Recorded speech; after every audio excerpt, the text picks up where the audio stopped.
Welcome to our channel scholar portal. তো দেখো বন্ধুরা, আগের দিন আমরা আহ, একটা ফিজিক্সের স্যাম্পল কোশ্চেন লেয়ার 2 এর নিয়ে আলোচনা করেছিলাম। তো বেসিক্যালি ওটা 2023 সালের কোশ্চেন নাম্বার 1 নিয়ে আলোচনা করেছিলাম। তো আজকে আমরা বাকি যে প্রশ্নগুলো আছে ফিজিক্সের সেগুলো নিয়ে একটু আলোচনা করার চেষ্টা করব। তোমরা একটু ভালোভাবে একটু পেশেন্স নিয়ে ভিডিওটা দেখার চেষ্টা করো, ঠিক আছে? কারো কোনো ডাউট থাকলে তোমরা কমেন্ট বক্সে অবশ্যই জানাবে, ঠিক আছে? তো এখানে আমরা কোশ্চেন নাম্বার 2 থেকে শুরু করব। তো 2023 সালের লেয়ার 2 এর কোশ্চেনগুলো আমরা সলভ করার চেষ্টা করব, ঠিক আছে? তো কোশ্চেন নাম্বার 2 তে দেখো বলা ছিল যে একজন ব্যক্তি 2 মিটার/সেকেন্ড গতিবেগে সমতল আয়নার দিকে আসছে।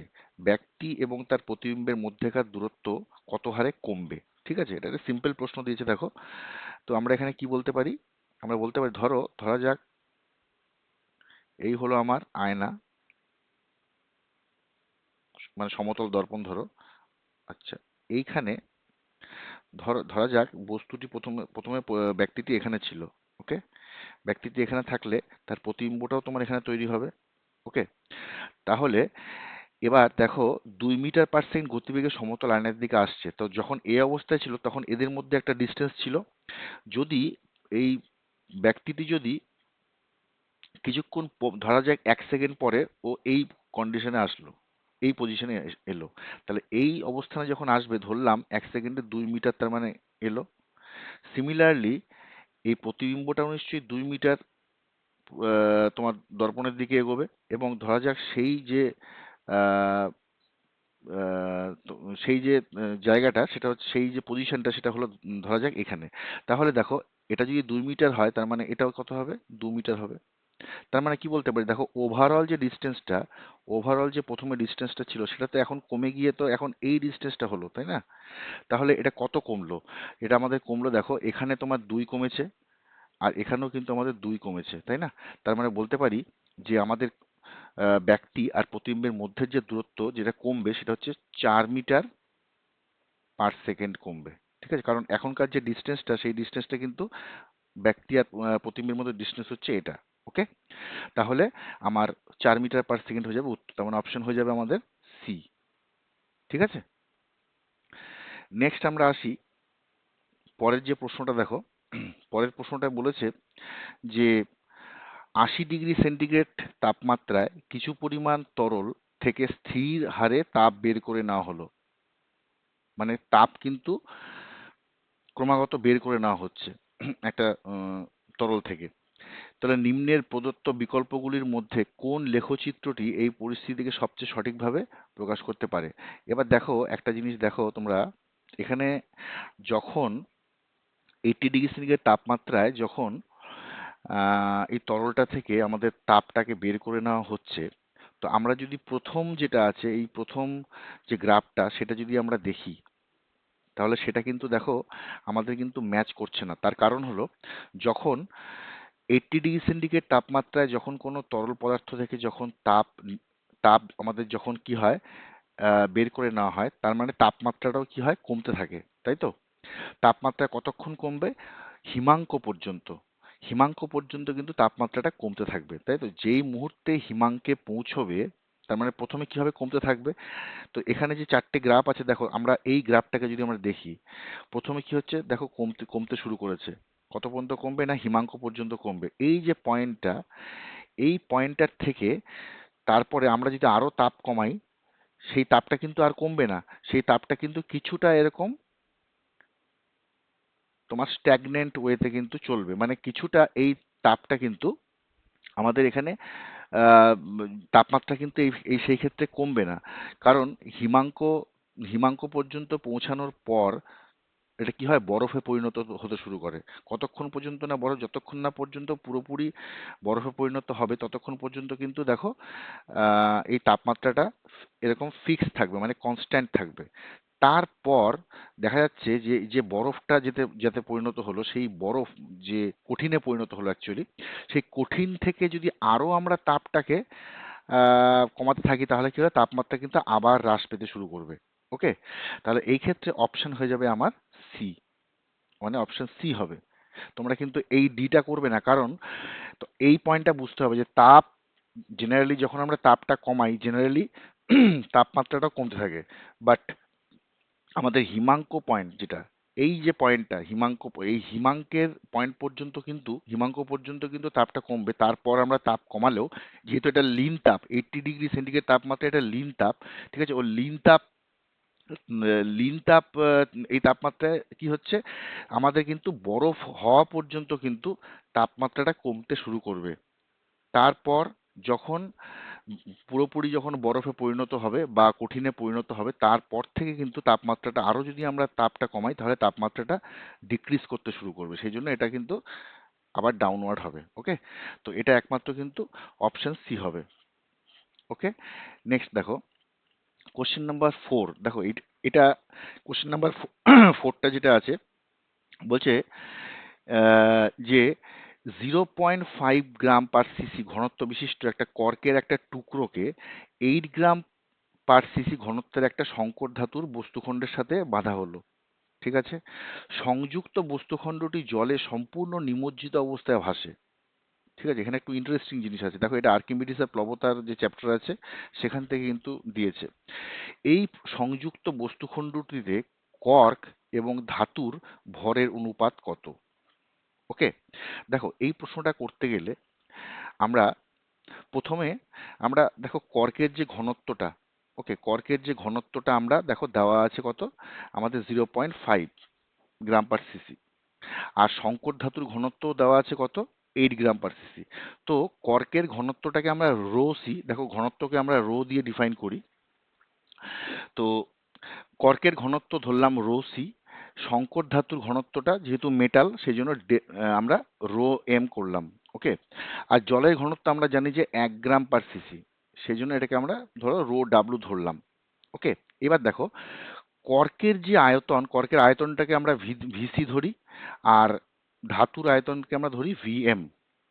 এবার ডুবে থাকা বা নিমজ্জিত অবস্থায় থাকা বস্তুর মোট আয়তন তাহলে কত হবে? বস্তুর মোট, আর যেহেতু দুটো বস্তুকে আমাদের একসাথে বেঁধে দেওয়া হয়েছে, তার মানে মোট আয়তন হয়ে যাবে ভিসি প্লাস ভিএম, মানে কর্ক প্লাস মেটাল, ধাতু। ঠিক আছে, এবার প্লবতা বল, প্লবতা বলটা কত হবে? দেখো বল ইকুয়াল টু, আমরা জানি ভর ইন্টু ত্বরণ, এখানে ত্বরণ বলতে অভিকর্ষজ ত্বরণ বোঝাচ্ছে। হুম, তো প্লবতা বল হচ্ছে ভর। এবার আমরা কি জানি, ভর মানে তোমার M, M is equal to, ভরকে আমরা কি বলতে পারি, ভর ইকুয়াল টু বলতে পারি যে ভলিউম ভি ইন্টু, কি হবে, ভলিউম ভি ইন্টু ঘনত্ব, মানে তোমার রো, তাই না, রো। সেই জন্য কিন্তু দেখো এখানে কি হলো, ভলিউম, টোটাল ভলিউম এটা ছিল মানে আয়তন, ইন্টু রো ডাব্লু মানে জলের ক্ষেত্রে, ইন্টু জি। ওকে, তাহলে প্লবতা বল আমাদের পেয়ে গেলাম।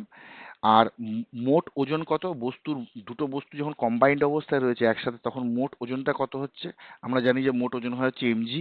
তার মানে এখানে কি হলো, এমসি প্লাস এমএম, এমসি মানে কি কর্কের ভর, আর এমএম মানে হলো আমাদের ধাতুর ভর, ভর ইন্টু ত্বরণ, অভিকর্ষজ ত্বরণ।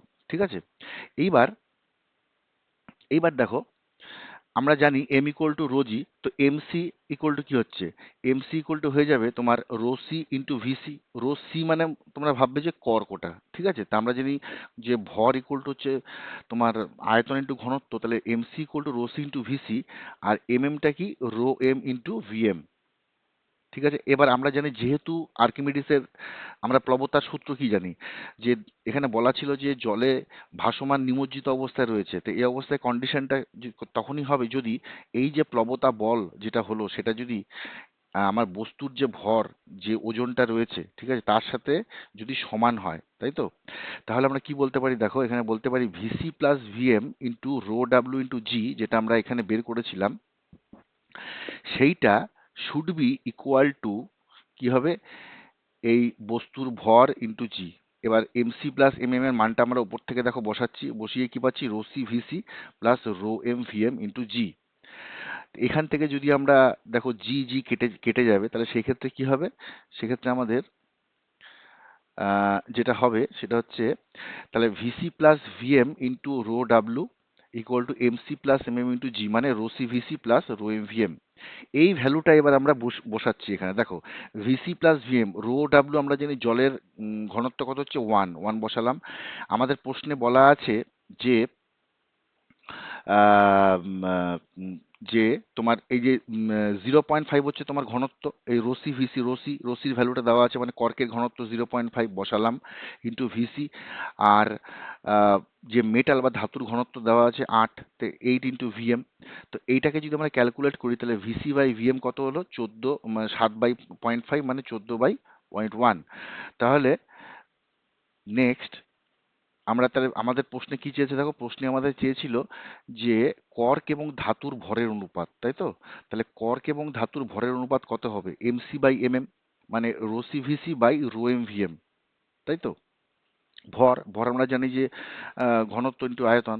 বাস ভ্যালুগুলো আমরা বসাচ্ছি, উত্তর হয়ে যাবে 7:8। তার মানে এটা আনসার হবে আমাদের সি, মানে 4-এর সি হবে 7:8। বুঝতে পারলে তোমরা? নেক্সট দেখো 5 নম্বরে, যে তোমরা যেই প্রশ্নটা দরকার হলে ভিডিওটা পজ করে সেই জায়গাটা তোমরা দেখে নেবে, তোমরা খাতায় কিন্তু অবশ্যই প্র্যাকটিস করবে, ওকে? নেক্সট প্রশ্নটা দেখো, বলেছে যে আহ, নিচের কোন পরিস্থিতিটি বাস্তব ক্ষেত্রে অসম্ভব?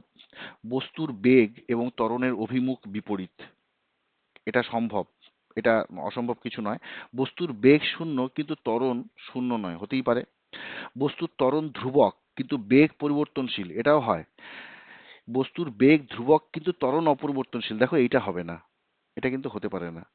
মানে বস্তুর বেগটা ধ্রুবক হয়েছে, কনস্ট্যান্ট আছে, কিন্তু ত্বরণটা পরিবর্তন হচ্ছে, এটা কিন্তু হতে পারে না।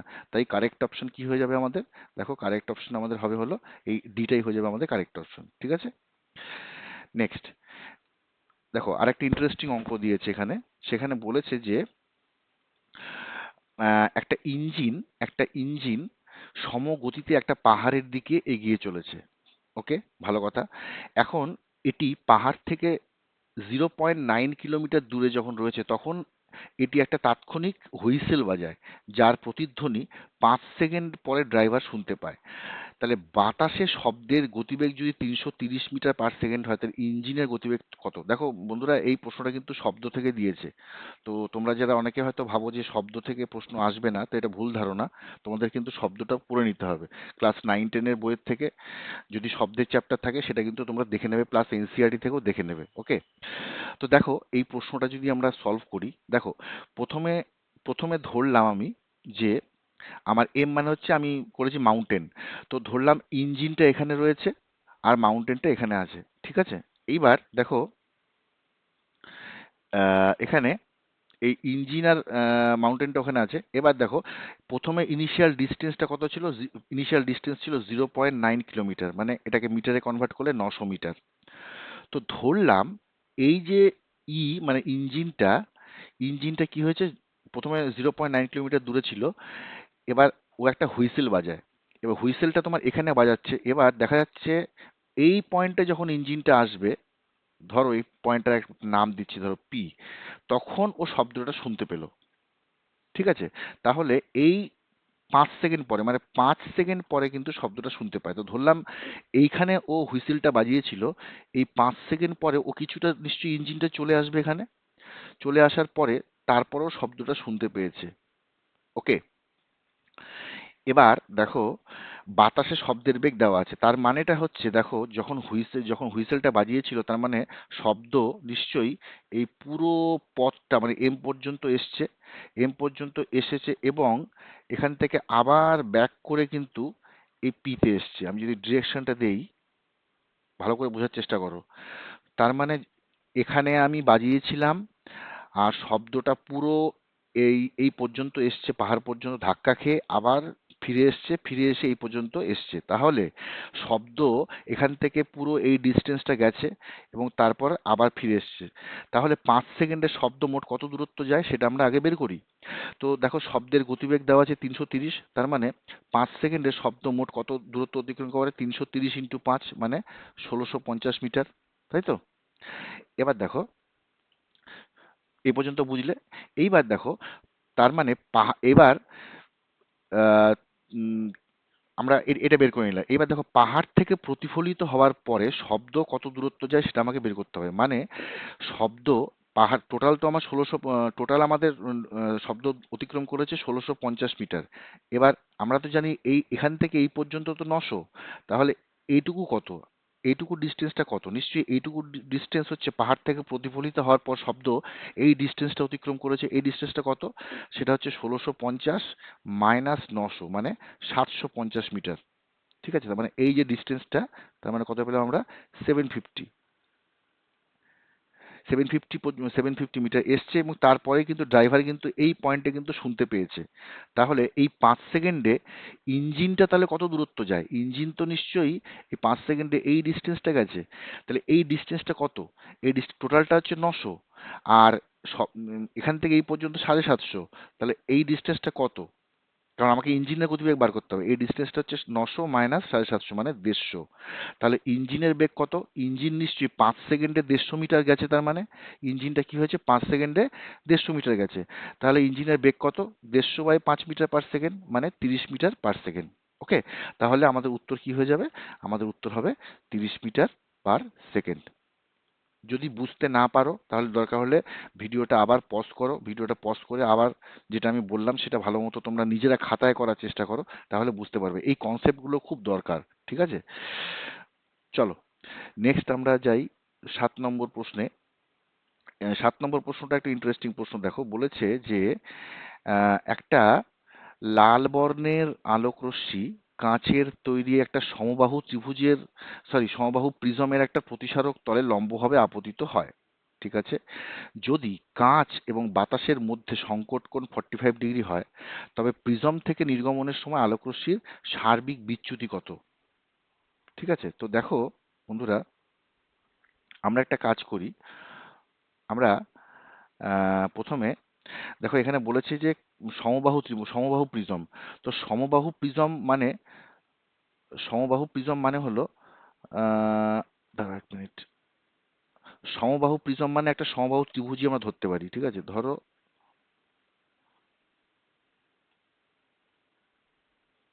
এই একটা,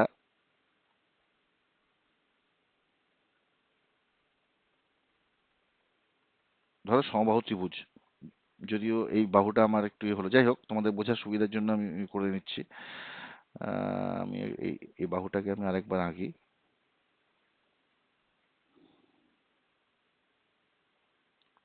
ঠিক আছে, ধরো আমি নাম দিচ্ছি এ, ধরো এটা বি, এটা সি। ওকে, এবার লাল বর্ণের আলোক সমবাহু প্রিজম মানে আমার ধরো সমবাহু ত্রিভুজই ধরতে হবে। তো সমবাহু প্রিজমের একটি প্রতিসারক তলে লম্বভাবে আপতিত হয়, মানে একটা রেখা লম্বভাবে কি হচ্ছে?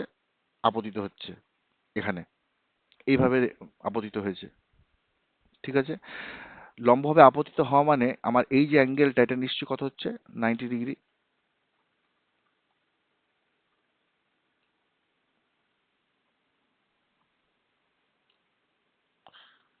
জাস্ট মিনিট দাঁড়াও, সরি।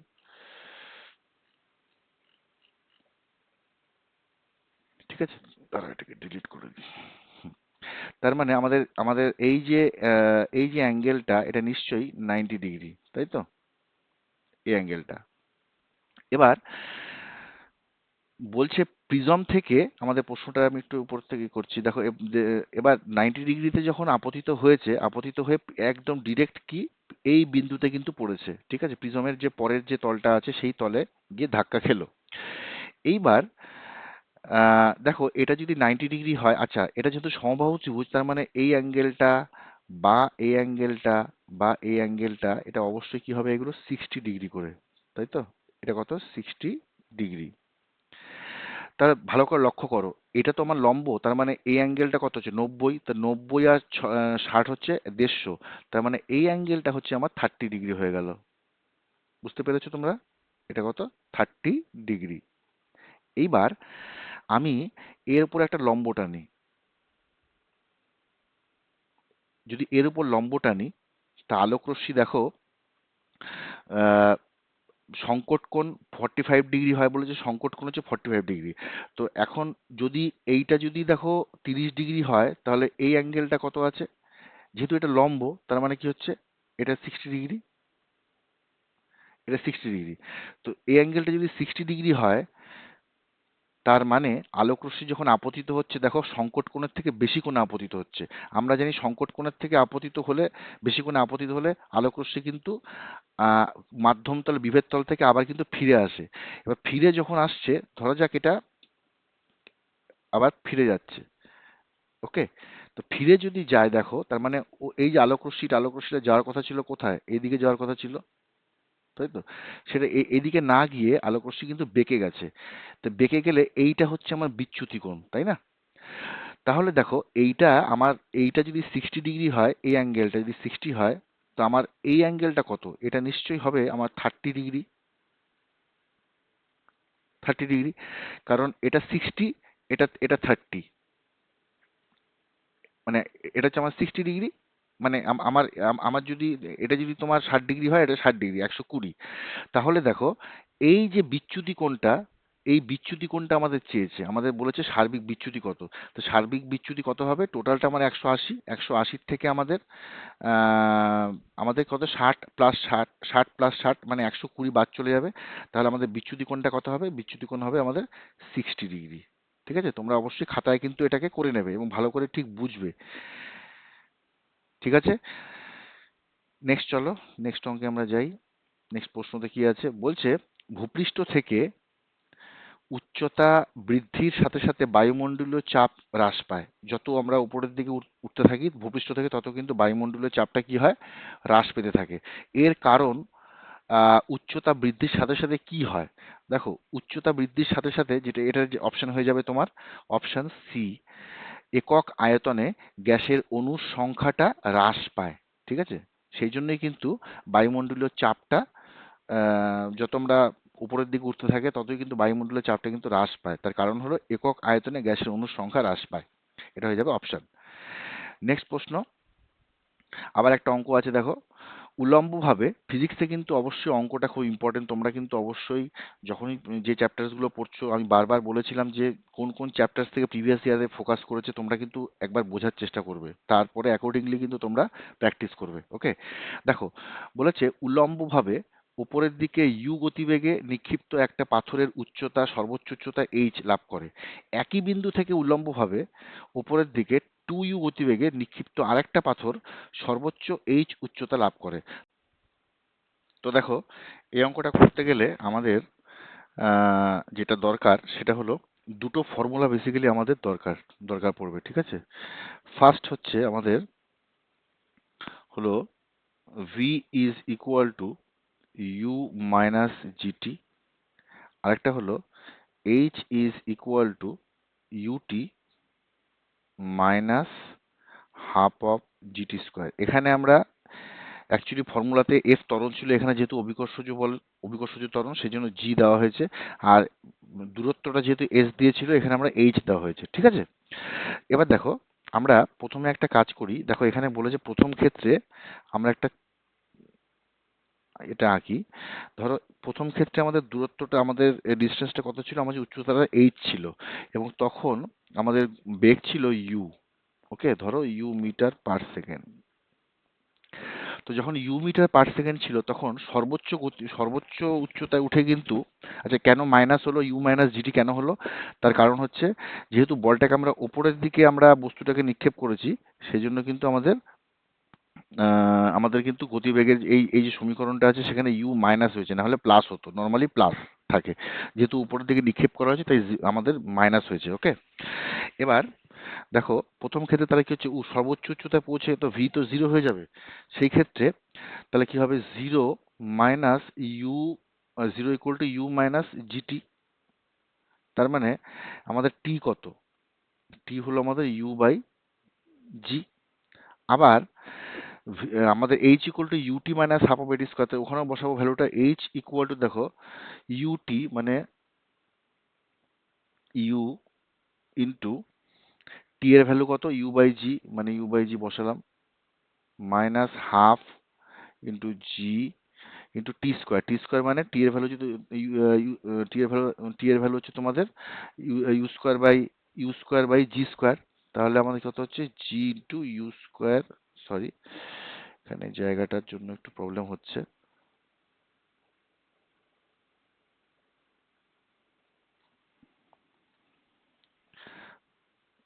তার মানে আমাদের যেটা পাবো H is equal to U into U by G minus half of GT square ছিল হাফ ইন্টু জি ইন্টু দেখো টি স্কোয়ার মানে সেই আবার U square by G square হলো।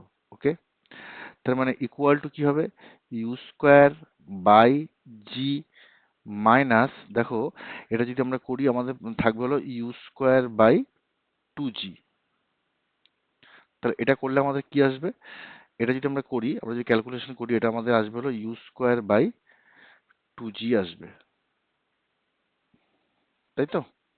এটা আমরা পেয়ে গেলাম হচ্ছে আমাদের স্মল এইচ এর মান। স্মল এইচ এর মান হলো আমাদের এটা ইকুয়েশন নাম্বার কত 1।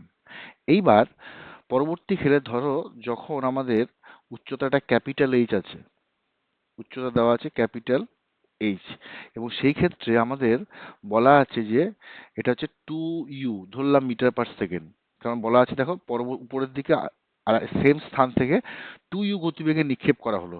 তো 2u যখন হবে সেই ক্ষেত্রে আমরা একইভাবে ফর্মুলা করব, প্রথমে সর্বোচ্চ উচ্চতা উঠে তো ভিটা জিরো হয়ে যাবে, সেক্ষেত্রে তার মানে zero equal two 2u minus GT, বা টি কত পাচ্ছি টি ইকুয়াল টু পাবো হলো 2u বাই জি, তাই তো?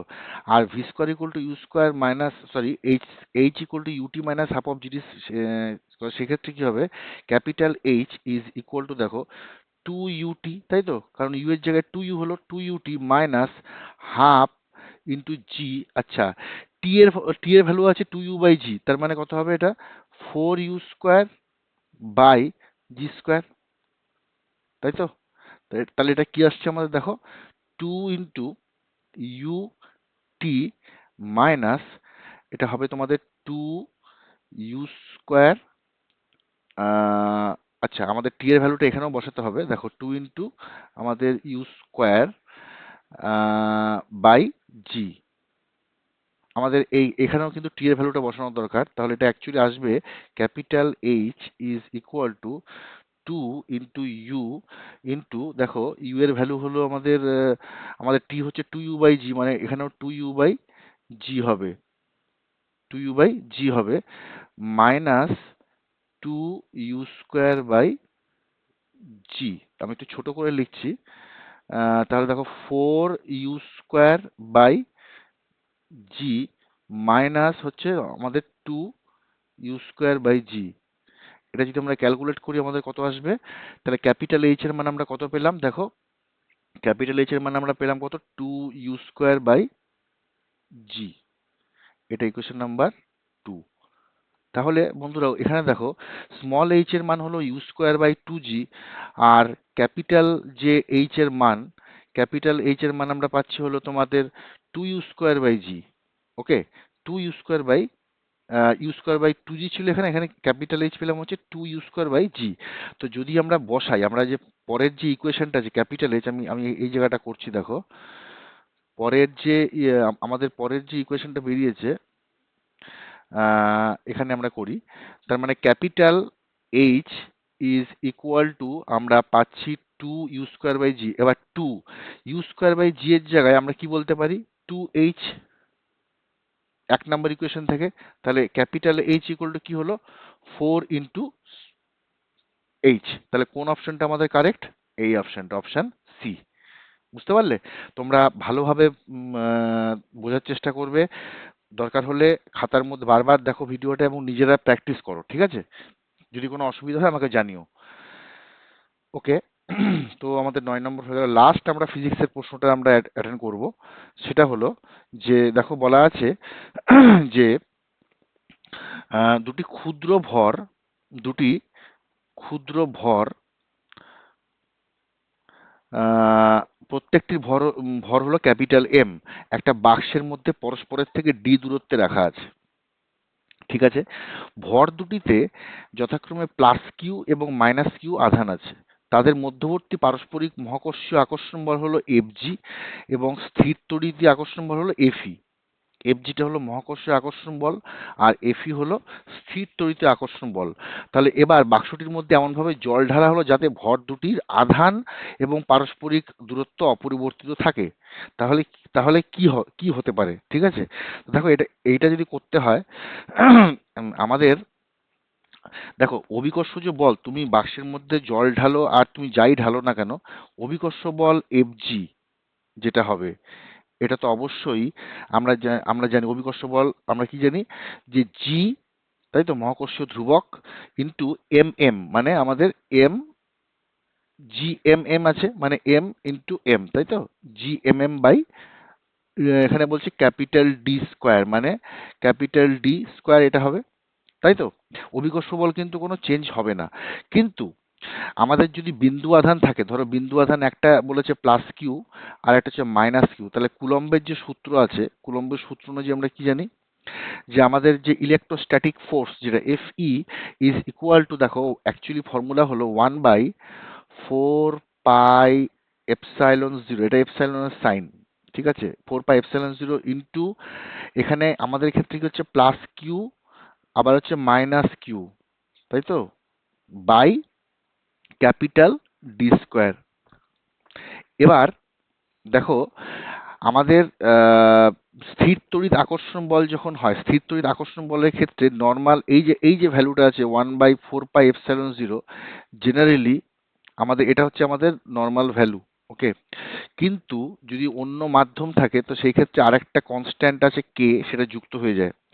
এই কনস্ট্যান্টটা যুক্ত হওয়ার জন্য প্রথম ক্ষেত্রে যদি আমরা যদি ধরো কথার কথা, তুমি যখন কেটা যুক্ত করনি, স্ট্যান্ডার্ড যখন ধরো তখন হচ্ছে আমাদের এফ ইর যে ভ্যালুটা, ভ্যালুটা হচ্ছে আমাদের জাস্ট এটাই হচ্ছে 1/4 pi epsilon zero into into ধরো মাইনাস মাইনাস কিউ স্কোয়ার, ঠিক আছে, minus minus Q square by D square, okay. তো এখানে এটা হচ্ছে আমাদের এফ ইর ভ্যালুটা, ঠিক আছে, কথার কথা এখানে ইন্টু 1/4 4 5 7 0 ছিল। এবার যখন তুমি যখন কোনো একটা তোমার অন্য মাধ্যম আছে, ঠিক আছে, অন্য কোনো একটা মাধ্যম আছে, তো মাধ্যম যদি থাকে তখন আমি ধরে নিচ্ছি সেটা ধরো এফ ই ড্যাশ, সেই ক্ষেত্রে কি হবে দেখো 1/4 pi epsilon zero into K into তারপর ওই minus Q square by D square, ঠিক আছে। এখন তার মানে আমরা কি বলতে পারছি, আমরা এখান থেকে একটা জিনিস বলতে পারছি যে যে এফ ই এখানে যে অপশনগুলো রয়েছে, দেখো এফজিটা তো অপরিবর্তিত থাকছে, সেক্ষেত্রে কোনো সেটা অসুবিধা নেই, এফজি অপরিবর্তিত থাকছে, কিন্তু এফ ইটা পরিবর্তন হবে। তো আমাদের দেখো উত্তর হয়ে যাবে এক্ষেত্রে অপশন ডি হয়ে যাবে উত্তর। আমাদের অপশন কি হবে, এটা ডি, মানে এফজি আমার অপরিবর্তিত থাকবে কিন্তু এফই পরিবর্তন হবে। এবার এফই কি পরিবর্তন হবে, দেখো এফই যে পরিবর্তনটা হচ্ছে সেটা হচ্ছে আমাদের এফই ড্যাশ, সরি, আমাদের এফই ড্যাশ যেটা হচ্ছে,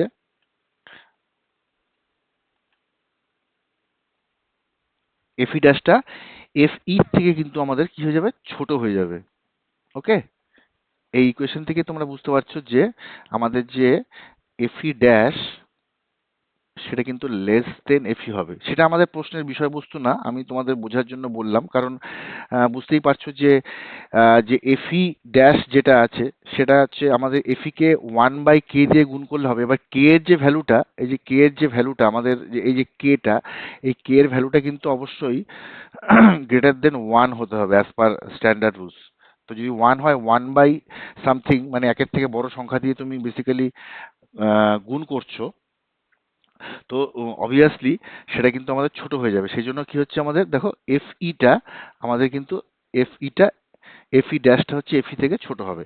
যাই হোক, এই প্রশ্নে আমাদের যেটা জানতে চাওয়া হয়েছিল সেটা হচ্ছে যে আমাদের কোনটা, কোন অপশনটা হবে। তো এফজি মানে মহাকর্ষীয় বলটা কিন্তু চেঞ্জ হবে না, বাট এফই যেটা আছে, এফইটা মানে দুটো আধানের মধ্যে যে ইলেকট্রোস্ট্যাটিক ফোর্স বা যে বলটা কাজ করছে সেটা কিন্তু অবশ্যই চেঞ্জ হবে। ঠিক আছে? তো এই ছিল আজকের ভিডিও বন্ধুরা। আশা করি ভিডিওটা একটু লং হয়েছে, বাট ভিডিওটা আশা করি তোমরা বুঝেছো, তোমরা পুরোটা আশা করি তোমরা দেখেছো।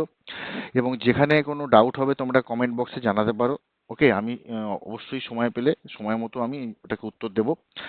আর আমাদের হোয়াটসঅ্যাপ গ্রুপের লিঙ্ক আমি আমাদের ডেসক্রিপশন বক্সে আমি দিয়ে রাখছি। যদি তোমরা মনে করো যে গ্রুপে জয়েন করবে, তোমরা জয়েন করতে পারো। বিভিন্ন স্টাডি ম্যাটেরিয়াল এবং মক টেস্ট বা অনেক ডিসকাশন, এগুলোর জন্য তোমরা অবশ্যই জয়েন করতে পারো। আর তোমাদের লেয়ার টুর যাতে এক্সামটা ভালো হয় তার জন্য আমি যতটা সম্ভব আমি ভিডিও এবং বিভিন্ন কোশ্চেন সেগুলো আমি আনবো। তো আমার চ্যানেলটা যারা সাবস্ক্রাইব করোনি অবশ্যই সাবস্ক্রাইব করে রাখবে, এবং পরবর্তীকালে যাতে কোনো ভিডিও আনলে তোমরা দেখতে পারো। Okay, thank you very much for watching.